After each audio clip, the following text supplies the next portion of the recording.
Hello students, તો હવે આ યુનિટમાં માત્ર ખાલી બે જ ટોપિક વધ્યા છે. એક ભ્રમણશક્તિ સપાટી ઈજે અને આવૃત્તિ વચ્ચેનો સંબંધ અને રોટેશનલ સ્પેક્ટ્રોસ્કોપી માઇક્રોવેવ સ્પેક્ટ્રોસ્કોપીના ઉપયોગો, ભ્રમણીય વર્ણપટના ઉપયોગ. આ બે જ સવાલ બાકી રહેશે આમાં. તો ચાલો જોઈએ. ભ્રમણ શક્તિ સપાટી ઈજે અને આવૃત્તિ વચ્ચેનો સંબંધ તારવો. આ સવાલ બે રીતે પૂછાઈ શકે છે. એક તો આ રીતે અને બીજો છે delta E is equal two 2b0h જે પ્રાઇમ જેટલી શક્તિનું શોષણ થાય છે તેમ સાબિત કરો. આ બંનેમાંથી કોઈ પણ રીતે આ સવાલ પૂછાઈ શકે તેમ છે. ઓકે, તો સ્ટાર્ટ કરીએ આપણા સવાલથી. તો સૌપ્રથમ આપણને ખબર છે ભ્રમણ શક્તિ સપાટીનું સૂત્ર શું છે.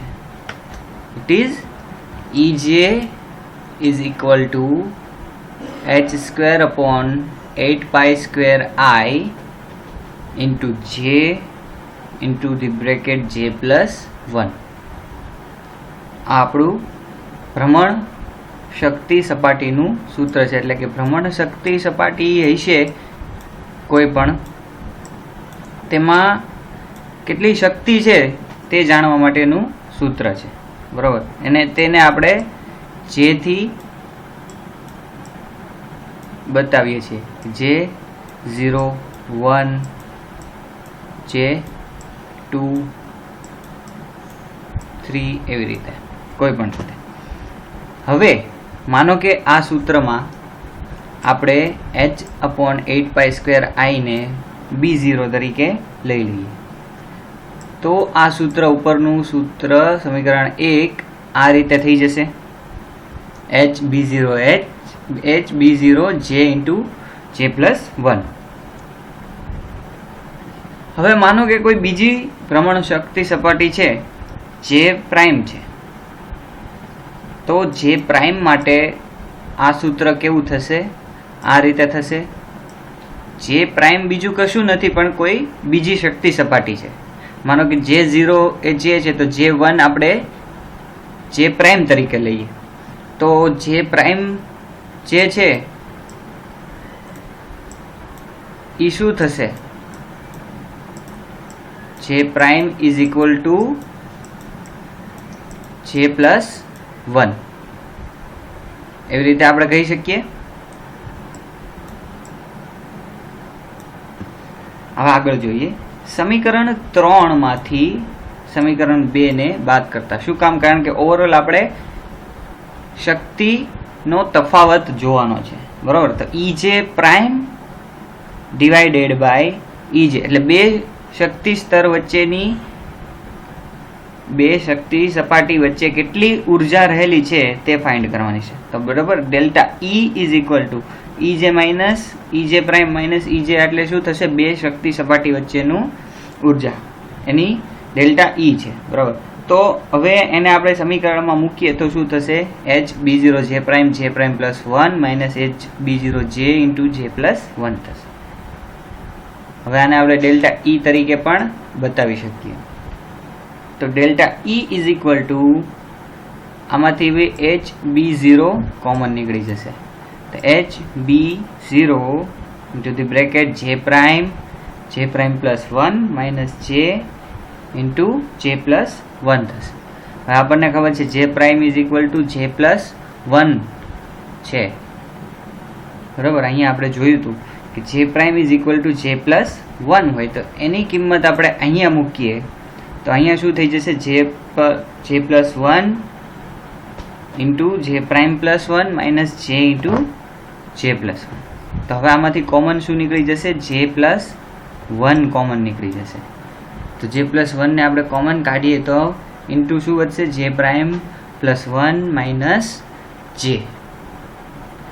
તો હવે આપણે જોઈએ કે આ જેને આપણે આ સાઈડ લઈ લઈએ તો J prime minus J is equal two 1 થશે. તો એ જ વસ્તુ અહીંયા આપણે લખીએ કે J prime minus J is equal two 1. તો 1 + 1 અહીંયા 2 થઈ જશે, તો 2HB0 × J+1, ને આપણને ખ્યાલ છે કે J+1 = J પ્રાઇમ છે, એટલે delta E = 2HB0 J prime, જે સૂત્ર આપણે સાબિત કરવાનું હતું. બરાબર, આ સવાલમાં જે સાબિત કરવાનું હતું કે જેટલી શક્તિ સપાટીનું શોષણ થાય છે તેમ સાબિત કરો. તો બે શક્તિ સપાટી વચ્ચે આટલી ઉર્જા રહેલી હોય છે, 2B0H J પ્રાઇમ જેટલી. હવે આ જૂલમાં છે, તો હવે આને જો આપણે આવૃત્તિ સેન્ટીમીટર ઇન્વર્સના સ્વરૂપમાં આપણે શું લખ્યું છે કે EJ અને આવૃત્તિ વચ્ચેનો સંબંધ શું છે, તો હવે આને આવૃત્તિના ફોર્મમાં આપણે જો કન્વર્ટ કરવું હોય તો આપણે આગળ પણ જોયું હતું કે એને HC વડે ડિવાઈડ કરવા પડે. શું કામ? કે ડેલ્ટા E = HC/λ થાય. HC/λ, હવે લેમ્બડા શું છે? 1/λ = ન્યુ પ્રાઇમ, એટલે કે આવૃત્તિ. તો HC new prime = 2HB0 J prime. તો હવે એને HC વડે ડિવાઈડ કરીએ તો એક H જે છે એ જતો રહેશે અને વધશે 2B0 J પ્રાઇમ / C. તો આ જે છે એ આવૃત્તિ સાથે તેનું સંબંધ છે. હવે તેમાં આપણે B0 ને H/8π² લખ્યું હતું તેથી છૂટું પાડીએ તો આ રીતે કંઈક સમીકરણ આપણને મળશે આવૃત્તિના સંબંધમાં. હવે એક વસ્તુ જોવાની છે કે J = 0 હોય તો J પ્રાઇમ શું થશે? J+1, 0+1 = 1. એટલે જો J = 0 હોય તો આપણને J પ્રાઇમ કેટલું મળે છે? 1. J = 1 હોય તો J પ્રાઇમ આપણને કેટલું મળશે? 2. પછી 3 હોય તો 4, એવી રીતે. તો હવે એ જે મળે છે આપણને અલગ અલગ શક્તિ સપાટી, તો એની માટે અલગ અલગ કેટલી ઉર્જા હોય છે બે શક્તિ સપાટી વચ્ચે એ આપણે જોઈએ. કેટલી શક્તિનું શોષણ થાય છે એ જોઈએ. તો J = જ્યારે 0 હોય ત્યારે J પ્રાઇમ 1 થશે. તો એની માટે ડેલ્ટા E કેટલું થશે? 2B0H. કેમ કે આ સૂત્રમાં આપણે J પ્રાઇમ = શું મૂકવાનું છે? 1 J0 માટે. તો આપણને મળશે 2B0H. હવે J = 1 હોય એટલે કે શક્તિ સપાટી ફર્સ્ટ માટે શું થશે? J પ્રાઇમ = 2 થશે, એટલે 2 × 2 4 થઈ ગયું. એ જ રીતે આપણે આગળ જોતા જઈએ તેમ J2 માટે J પ્રાઇમ 3 થશે અને એની શક્તિ સપાટી વચ્ચેનો તફાવત કેટલો છે? 6B0H. એટલે જ્યારે સંક્રમણ E0 to 1 હોય તો શક્તિ તફાવત આટલો હોય છે. E0 to 2 હોય ત્યારે શક્તિ તફાવત આટલો હોય છે. E0 થી 3 હોય ત્યારે આટલો હોય. E0 થી 4 અને E0 થી 5 ત્યારે આટલી શક્તિ. એટલે દરેક વખતે 2B0H નો શક્તિ તફાવત જોવા મળે છે. બે શક્તિ સપાટી વચ્ચે આપણને કેટલી શક્તિ તફાવત જોવા મળશે? 2B0H જેટલો. આમ ભ્રમણ વર્ણપટમાં સરખા અંતરે શોષણ જોવા મળે છે અને ક્રમિક શોષણ વચ્ચેનો તફાવત 2B0H મળે છે, જે આપણે અત્યારે જોયું. અણુના પ્રાયોગિક રીતે મેળવેલા વર્ણપટના આધારે, હવે કોઈ પણ આપણને વર્ણપટ મળ્યો છે બરાબર, તેના આધારે J0 to J1 સંક્રાંતિના પરિણામો લઈને આપણને B0 નું મૂલ્ય જો ફાઇન્ડ કરી લઈએ આપણે કોઈ પણ રીતે, તો એ B0 ના મૂલ્ય પરથી આપણને જડત્વની ચાક માત્રાનું મૂલ્ય મળી જશે. કારણ કે B0 = H/8π² I છે. આ પણ કોન્સ્ટન્ટ છે, આ કોન્સ્ટન્ટ છે. હવે આનું મૂલ્ય આપણને મળી ગયું તો આપણે I ફાઇન્ડ કરી શકીએ છીએ. તો I = શું થશે? H/8π² B0. તો B0 ની વેલ્યુ આપણને જો મળી જશે તો I ફાઇન્ડ થશે. હવે I પરથી આપણને શું મળશે કે કોઈ પણ ડાયએટોમિક મોલેક્યુલ છે તેની બંધ લંબાઈ આપણને જાણવા મળશે. શું કામ? કારણ કે I = μ/2 છે, જે R = √I/μ અને μ શું છે? રિડ્યુસ્ડ માસ છે. તો તેના પરથી આપણને તેની બંધ લંબાઈ જાણવા મળે છે. ઓકે, તો આ પણ આ એક એના ઉપયોગોમાં જ આવી ગયું છે કે માઇક્રોવેવ સ્પેક્ટ્રોસ્કોપીથી આપણને બંધ લંબાઈ જાણવા મળે છે. સો હવે આ સવાલ અહીંયા પૂરો થાય છે. આ 9 માર્ક 10 માર્કમાં પૂછાઈ શકે તેમ છે. આખો લખવો પડશે, નહીં કે અહીંયા સુધી જ તે સમીકરણ 4 પહોંચી ગયા તો પૂરું નથી કરવાનું. આપણે અહીંયા સુધી આખો જ સવાલ લખવો પડશે તો જ પૂરા માર્ક મળશે, નહીંતર કપાઈ જશે માર્ક. 10 માર્કમાં પૂછાઈ શકે તેમ છે, પણ હવે નવા સિલેબસ પ્રમાણે 14 માર્કના ક્વેશ્ચન્સ પણ આવે છે, તો મે બી એ લોકો પૂછી નાખે, પણ કાંઈ કહેવાય નહીં. આને 7 માર્કમાં પણ પૂછી શકે, એટલે એની તૈયારીમાં રહેવું પડશે આપણે. તો હવે એક લાસ્ટ ક્વેશ્ચન આ યુનિટમાં બાકી રહેશે, એ છે તેના ઉપયોગો. તો તેના ઉપયોગો માટે આપણે તો હવે જોઈએ છીએ આપણે તેના ઉપયોગો. તો સૌ પ્રથમ આપણે ઉપયોગ આગળ જ જોયો તેમ ભ્રમણીય વર્ણપટ પરથી અણુમાં રહેલા પરમાણુની બંધ લંબાઈ ફાઇન્ડ કરી શકીએ છીએ. બરોબર, કોઈ પણ બંધ લંબાઈ જો આપણે ફાઇન્ડ કરવી હોય, જે આપણે આગળ જ જોઈ ગયા હમણાં કે કેવી રીતે બંધ લંબાઈ સુધી આપણે સૂત્રને પહોંચાડ્યું હતું. તો બંધ લંબાઈ ફાઇન્ડ કરવા માટે આપણને ભ્રમણીય વર્ણપટ ઉપયોગી છે. જડત્વની ચાક માત્રા પહેલાં આપણે શોધવી પડશે. જડત્વની ચાક માત્રા માટે આપણને B0 નું મૂલ્ય જોશે. B0 માટે આપણે વર્ણપટની જરૂર પડશે, અને વર્ણપટમાં J0 થી J1 સુધીનો વર્ણપટનો અભ્યાસ કરીને આપણને B0 નું મૂલ્ય મળશે. B0 આપણું શું છે? રોટેશનલ કોન્સ્ટન્ટ છે. હવે માઇક્રોવેવથી બંધ લંબાઈ માપી શકીએ છીએ અને તેને પ્યોર રોટેશનલ સ્પેક્ટ્રા પણ કહે છે. બંધ લંબાઈ ઉપરથી એટોમિક રેડિયસ પણ ગણી શકાય છે. એટમનું જે રેડિયસ છે એ પણ આપણને બંધ લંબાઈની મદદથી ખબર પડશે, પરંતુ તેનો આધાર અણુમાં રહેલા બંધ પર રહેલ છે.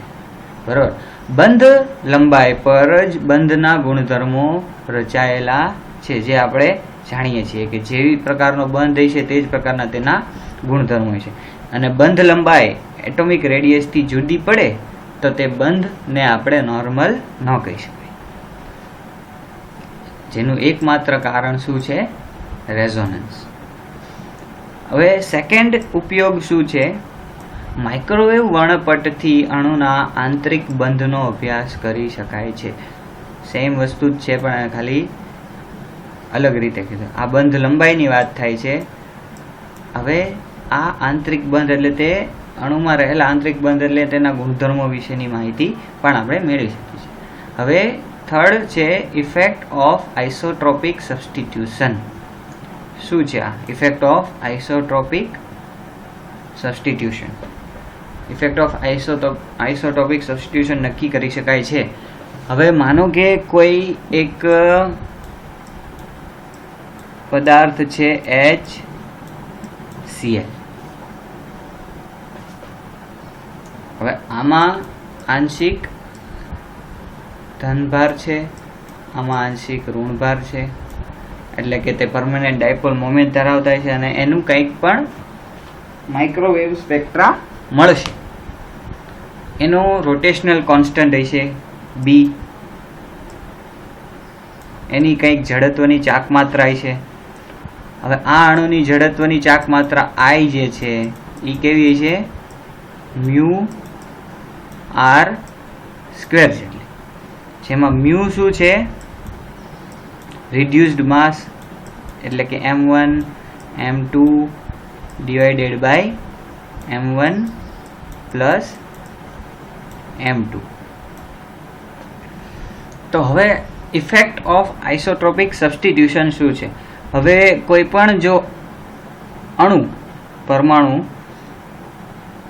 કોઈ પણ અણુમાં રહેલો પરમાણુ જો આઇસોટ્રોપ ધરાવતો હોય, હવે આ હાઇડ્રોજન છે એનો આઇસોટ્રોપ શું છે? માનો કે ડ્યુટેરિયમ, આપણે ડ્યુટેરિયમથી આને રિપ્લેસ કર્યું હોય, બરોબર, તો શું થશે? જ્યારે હાઇડ્રોજનને ડ્યુટેરિયમથી રિપ્લેસ કર્યું હોય ત્યારે શું થશે કે તેનામાં જે બંધ લંબાઈ છે આર જે છે એ તો સરખું રહેશે બંનેમાં, બરાબર. એટલે જડત્વની ચાક માત્રામાં ફેર આરને લીધે તો થશે નહીં. તો શેના લીધે છે? આના ન્યુક્લિયસ અને આના ન્યુક્લિયસમાં ફેર હોય છે. એટલે કે જ્યારે ન્યુક્લિયસથી એના દળમાં પણ ફેર આવશે. Hના M1 હોય તો Dમાં M1 થોડું અલગ હશે, તો તેનાથી તેની જડત્વની ચાક માત્રા પણ બદલાશે. હવે જો જડત્વની ચાક માત્રા જ બદલાશે તો ઇનડાયરેક્ટલી શું બદલાઈ જશે? રોટેશનલ કોન્સ્ટન્ટ બદલાશે, બરોબર. તો એ રીતે આપણે ફાઇન્ડ કરી શકીએ છીએ ઇફેક્ટ ઓફ આઇસોટોપિક સબસ્ટિટ્યુશન. જો હવે વાંચીએ, કોઈ પણ અણુમાં રહેલો પરમાણુ જો આઇસોટોપથી બદલવામાં આવે તો તેમાં આંતરિક અંતરમાં ખાસ ફેરફાર થતો નથી. આર જે છે એ આર જેટલું જ રહેશે, પરંતુ ન્યુક્લિયર માસ બદલાય છે, કે આનો જે ન્યુક્લિયરનો માસ છે અને આનો ન્યુક્લિયરનો માસ છે એ અલગ અલગ છે. પરિણામે જડત્વની ચાક માત્રા એટલે કે આઈ, મોમેન્ટ ઓફ ઇનર્શિયા બદલાશે. શું કામ? કારણ કે તે દળ પર ડિપેન્ડ કરે છે, માસ પર. અને રોટેશનલ કોન્સ્ટન્ટ પણ બદલાય છે. તો આ રીતે ઇફેક્ટ ઓફ આઇસોટોપિક સબસ્ટિટ્યુશન પણ જાણી શકીએ છીએ. ક્યાં ક્યાં આઇસોટોપ્સ આવેલો છે, ક્યાં ક્યાં નથી આવેલો, તેનો અભ્યાસ આપણે માઇક્રો સ્પેક્ટ્રોસ્કોપીથી કરી શકીએ છીએ. તો આટલા જ એના ઉપયોગો છે. અને આ રીતે આ યુનિટ અહીંયા આપણું પૂરું થાય છે આખું. હવેનો પછીનો જે વિડીયો છે એ આપણે છે ક્વિક રિવિઝન માટેનો વિડીયો બનાવશું, અને ક્વિક રિવિઝન અને જેમાં ઇમ્પોર્ટન્ટ ક્વેશ્ચન પણ આપણે ડિસ્કસ કરશું કે કયા કયા ક્વેશ્ચન્સ છે ઇમ્પોર્ટન્ટ ક્વેશ્ચન્સ. 1 માર્કના સવાલ કેટલા આવેલા છે, કઈ રીતે પૂછાઈ શકે છે. મેક્સિમમ મારી રીતે જેટલા મેં કાઢ્યા છે એટલા આપણે ડિસ્કસ કરશું, અને તમે પણ જાતે સોલ્વ કરવાનું કોશિશ કરજો. આપણે પેપર્સ પણ પછી જોવાના છે કે કયા કયા યરમાં કયા કયા ક્વેશ્ચન્સ પૂછાયેલા છે, કયા ક્વેશ્ચન્સ ઇમ્પોર્ટન્ટ છે, કેટલા માર્કમાં પૂછાઈ શકે તેમ છે. આ જે આપણે યુનિટ જોઈએ છીએ તે ક્વેશ્ચન્સ પ્રમાણે જ જોઈએ છીએ. એટલે માનો કે જેટલા માર્કનો સવાલ હશે, જે રીતે સવાલ પૂછાઈ શકે છે તે જ રીતે ક્વેશ્ચન બનાવવામાં આવેલા છે, બરોબર છે. એટલે તમારે કન્ટેન્ટ કેટલું લખવું, કયો સવાલમાં શું લખવું, એની માટે તમારે કન્ફ્યુઝન રહેશે નહીં. તો નેક્સ્ટ લેક્ચરમાં મળીએ.